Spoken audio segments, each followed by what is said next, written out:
आज हम जानेंगे एलुमिना होम्योपैथिक मेडिसिन के बारे में और उसे समझने का प्रयास करेंगे। सबसे पहला पॉइंट है एलुमिना का कि जब हम किसी को एलुमिना के बारे में हम सोचेंगे तो उसकी एक्टिविटी स्लो होनी चाहिए, स्पीड स्लो होना चाहिए। यह मेंटल लेवल पे भी और फिजिकल लेवल पे भी।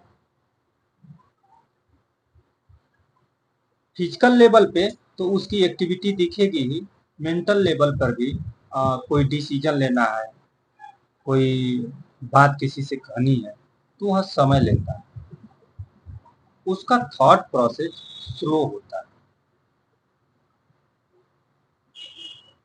मतलब एक लाइन में कि स्पीड जिसकी स्लो हो तो आप एलुमिना के बारे में सोच सकते हैं। और भी मेडिसिन है जैसे साइलेसिया है, एलोवेरस है, कैलकेरिया है, कार्बन है, बराइटा है, इनकी भी स्पीड स्लो होती है। In activity in rectum, constipation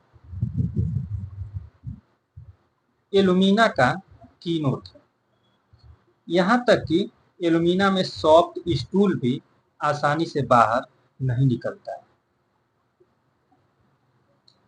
alumina का स्टूल टॉयलेट में चिपक जाता है, पानी डालने पर भी नहीं छोड़ता है। ऐसा लेटिना के स्टूल में भी होता है।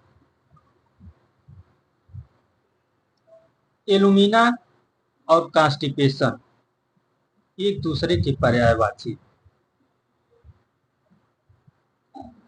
एलुमिना का दूसरा कीनोट है potato डिसइक्री।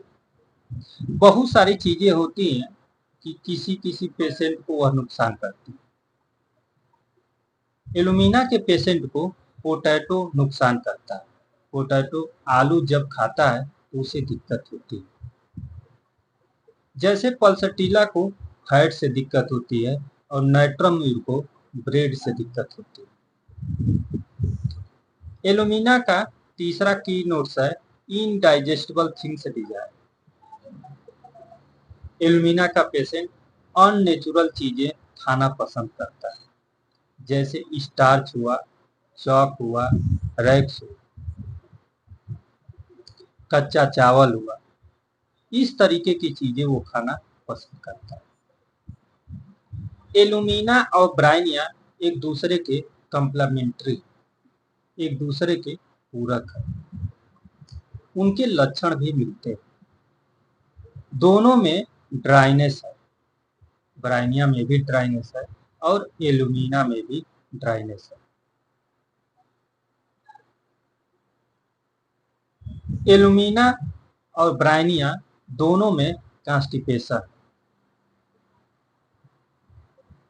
In activity in rectum alumina में भी है और ब्राइनिया में भी। मोटी मोटा हम एलुमिना को अगर समझते हैं तो एलुमिना की स्पीड स्लो होगी, in activity in rectum constipation dominant होगा, पोटैटो डिसएग्री होगा और इनडाइजेस्टिबल थिंग्स डिजायर होगा। अगर इस तरह का लक्षण मिल रहा है तो आप एलुमिना के बारे में सोच सकते हैं। Thank you.